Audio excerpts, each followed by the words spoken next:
Hi, everyone. I have Devon here from Web Sanctuary, who's going to be the ambassador of this month. And I'm really excited to get to know her and to ask a few questions, just how she got into the industry, some of her experiences.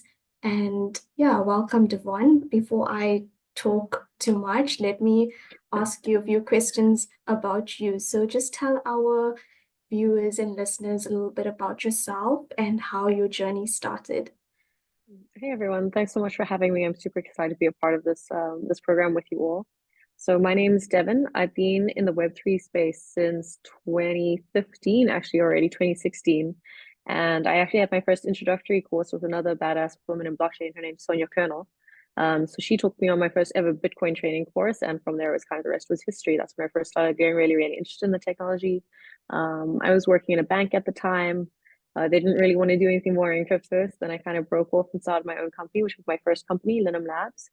Linum Labs is a global software production studio. It's actually still running now at the moment, but I stepped down as CEO 2 years ago to pursue a new company in the education space. So Web3 education, an online edtech platform. And now I'm working closely with a new team in South Africa, building out a hybrid exchange on the Solana blockchain, which is pretty cool. Wow, that's really amazing. And with your Web3 education platform, is this for anyone who's aspiring to be in the development space specifically, or to be educated on Web3 itself and blockchain and all of those concepts? So it's actually a combination of both. When I first got into the Web3 space, I realized how little information and resources was available at the time. But bearing in mind this was 2016, so this was quite a while ago. Back then it was super hard to find information. So we started back then already training our own developers on how to code in Solidity specifically. And through that kind of period over training all of these developers, we got really good at it and started actually being like, cool, why don't we take all of our knowledge and put it into a course and actually help onboard other people. Now, today, as it kind of sits, and I'm sure any of you looking to get into the Web3 space can kind of see how it looks. There's almost too much information. You don't really know where to start or who to trust or where to go. So Web3 Sanctuary, the education platform that we built, we wanted it to be a platform where anyone in the world could enter the market, could find a place to start, to learn from the beginning, could reach out to a network of other people that are also still learning, find mentors, find people in the space that really like they resonated with as well. So I mean, specifically being a woman in the space, back when I started, there was barely any other woman in the space. So having myself as kind of like leading this educational forefront, I wanted to encourage other women to also get involved and join the space as well, because we need more voices here. Oh, that's really inspiring and quite courageous, I might add. Being a woman and being trailblazing in this industry is definitely something that I can relate to and take my hat off for you to obviously all your experience and learnings. What would you say was one of the biggest challenges you had? So I think I really loved working in the Web3 space.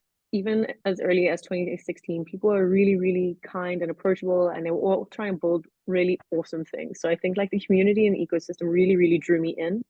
The only time that I really started struggling, and I think the biggest challenge that I faced in my Web3 career so far was when I was fundraising.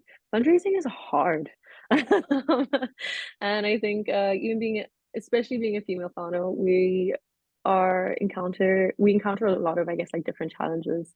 So I found that environment super challenging, and discouraging and hurtful sometimes. But I think persevering through that and kind of getting to where I am now and finding community of other women that supported me as well. So I mean, there's a couple of groups around South Africa and around the world actually of female entrepreneurs, and finding mentors and coaches that I could reach out to, or even friends, really helped make it a lot more bearable for me. And I mean, now we've actually just managed to successfully close quite a decent round for our new company, NeoNomad. So there are ways that it can go really well, but the whole process, and I mean the traditional investment and fundraising space is still, it's incredibly tough. Yeah, I suppose with any business and getting funding, it's really such a challenging one to get into because, there's different stakeholders and trying to convince people, and you believe in something, and just trying to get everyone to see your vision is something really challenging as at times. Yeah. Um, tell us a little bit about your new company that you are working, or is it currently live yet, or it's still in the process of? So we're still in the process of building everything, and it's quite cool for me because it's actually absorbing Web3 Sanctuary as well as its education compartment. So I'm getting to bring in all kind of elements of what I've built up until this point. The company that I'm working with now is called NeoNomad. We're building a hybrid exchange and a ZAR stablecoin, so South African pegged stablecoin, one to the South African rand. And when we launch in July, I don't want to give an exact date. When we Of launch in course. July, you guys will definitely you guys will know about it. And company because there are no hybrid exchanges yet in South Africa where it is regulated in the front end, but also plugs into a decentralized ecosystem. So it's kind of giving you the best of both worlds. That's amazing. Yeah. And then just tell us, what advice would you have for any young woman or someone coming into the tech space, specifically Web3? Any advice for young people or anyone generally?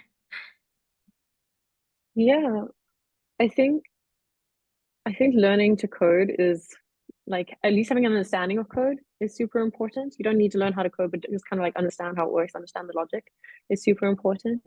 And getting in, I mean, a lot of the world is turning towards tech at the moment, and being able to understand tech and coding and software engineering is very important for a lot of at least the areas that I'm working in.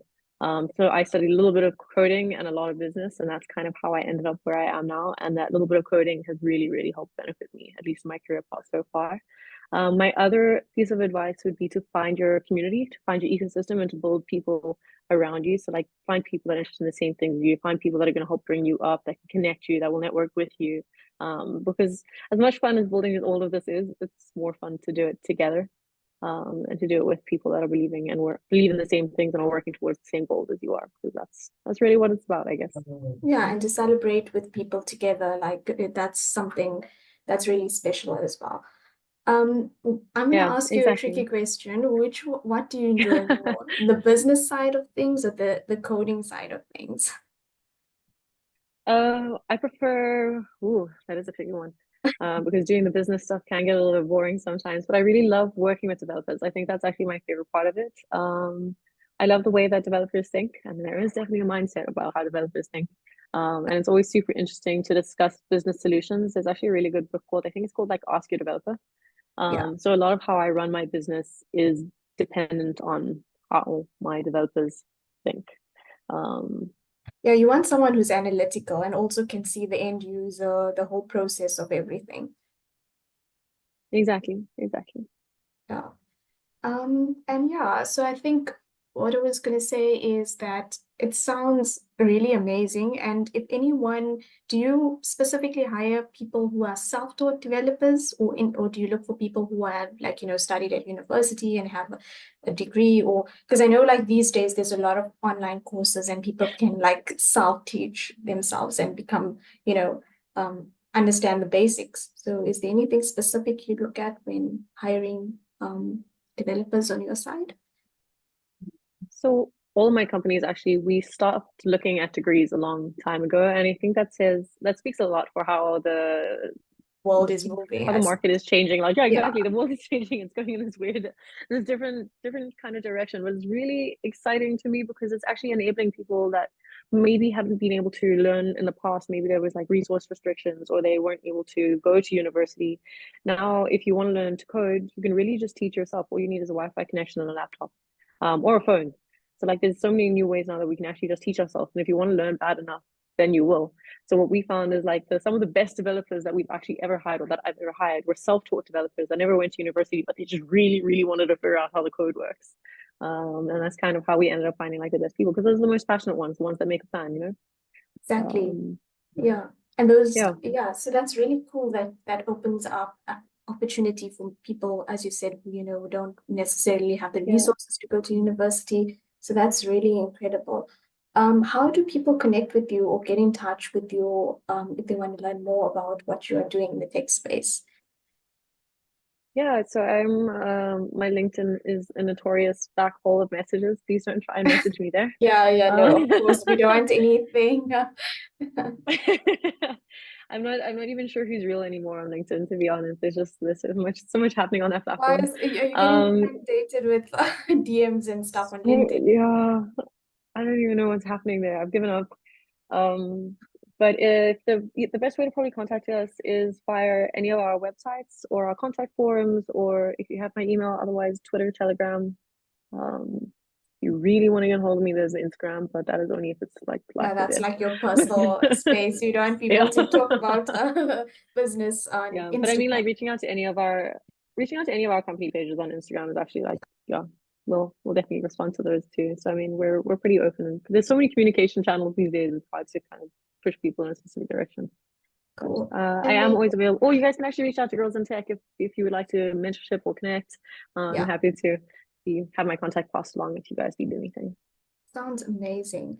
One last thing before we wrap up, just tell us a little bit about you and the type of person that you're outside of the tech and the business side of things. What motivates you, and what are some of the things, your essentials for every day, like your morning routine or your, things that really get you excited, just out of like keep you sane in this crazy world that we we live in. Yeah, things are mad. I think that more and more. Sometimes, my whole life, I like think of about as like balance. I think that we need to work really, really hard, but I also think that we need to play really, really hard. Love So that. I have a whole bunch of like side projects and hobbies that I'm always working on that keep me going just for fun outside of my normal work that keeps Yeah. me going. But I mean, like things like sports, yoga. I go out with my friends quite a lot. Read a lot. I love reading. But yeah, finding those things that can also quiet my mind down. Because Yeah, I mean, break away I from just work. got a puppy now. I know I got a puppy to force myself out of the house. So Love that. that seems to be working. I know. Yeah, he's adorable. But yeah, I think I just try and find quiet spaces inside your day or find like doing things for yourself is so important because I think it's so easy to get wrapped up in Instagram feeds or Twitter feeds or news feeds actually in general or social events and work and this and that, but like Yeah, finding actually like space to and actually making reflect back to that who you want to quiet be. time for yourself and actually, yeah, Exactly. so that you can give your And making best. that a priority. Yeah, for sure. Exactly. Well, it was lovely having you, and I hope that you can join some of our networking events that happens every month. It will be lovely to have you, and I'm sure we'll get in touch with you for future collaborations because you're really changing. Yeah, you're the trailblazer in the industry, and it's really amazing that we got to connect with you and making time with us. So really appreciate that. Amazing. Definitely. Thank you so much for having me. It's really, really great that you guys are creating this platform. And to any of you that are interested in finding out more about Linum Labs, about software development, about the education platform, or about the exchange, I'm really happy to connect with you, like whether it's internships or learning opportunities or just mentorship in general, or if you just want to ask any questions, we're good. But yeah, thank you so much for having us. I think it's great what you're doing. It's been a pleasure. Yeah, chat soon and have a lovely day. Cool. All right. Thanks, guys. Bye. Okay, bye.